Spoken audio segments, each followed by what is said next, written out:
All right. Well, the Twins are coming back down to earth a little bit here, Sam. They won 11 of 12 games, as we know, but now have lost two straight versus the Orioles. They leave Camden Field with a series split, 2 games apiece.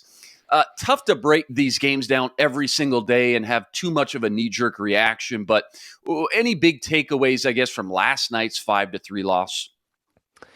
Not a ton. Give up 5 solo home runs. Mm-hmm. Not great. You lose Luis Ariz to COVID-19 before the game. Dylan Bundy could miss a start now. He's out with COVID-19. Rocco Baldelli, the manager, out with COVID-19. And there could be hovering in their minds, oh no, is this the start of an outbreak? Like, could this derail us now for a couple of weeks if this thing has spread to 3 players? If anybody's got a sore throat or a runny nose, they're probably thinking to themselves, am I next? So that could certainly be on the back of your mind. But, it comes down to they put in Jajon Duran in the 8th inning, and they want him to be the late inning guy. If not the closer, they want him to get to the 9th and be the setup man. Gave up 2 solo home runs, and he's got wicked stuff, but he has been susceptible to the long ball this year. So maybe a little ways to go to develop for Duran, who gives up the 2 long balls in the 8th, and the Twins lose that game. So that's disappointing to see when you remember they traded Taylor Rogers to get, right. Paddock in this rotation. So they willingly parted with a late inning guy who is, 8th or 9th inning.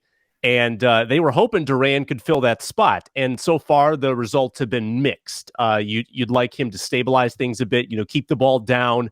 Don't allow those solo bombs that cost him the game last night. I'm just wondering, now that we got a small sample size here, Sam, 5 weeks in, what's the rest of the division look like? What's the Central look like right now? I know going in, White Sox, they were probably the heavy favorites for sure. Just after 5 weeks, what have you seen from this division so far?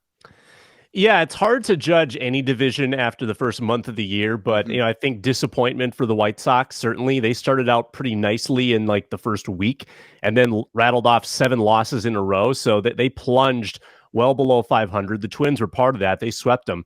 But now the White Sox have rebounded. They're 11-13. The Guardians are 12-13, and those are the 2 teams that are going to vie with the Twins. I think the White Sox are widely considered to be a much better team than their record shows. The Guardians have been fading for a couple of years now. Their roster has just gotten a little too expensive for them. They've been cutting costs. They, like the Twins, are not a big money franchise, so they can't retain all their good talent.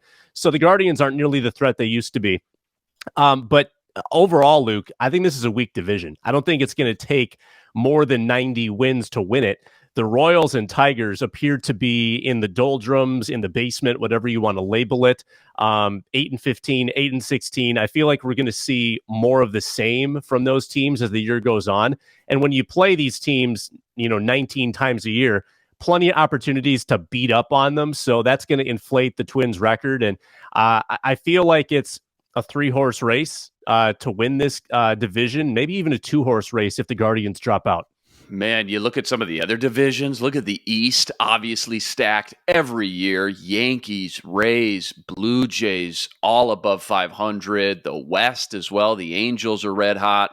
Astros are going to be obviously a contender down the stretch. And then just looking at the National League, just real quick, the West over there is stacked right now as well. You've got all 5 teams at 500 or above. Dodgers, Padres, Rockies, Giants, and even the Diamondbacks are 13-13. So just looking at, again, a small sample size, you're right. Tough to really put too much stock at this point, but interesting to see what we can evaluate so far, and quite the wild ride again once we get in the thick of the summer to see again what the White Sox and Guardians start to look like.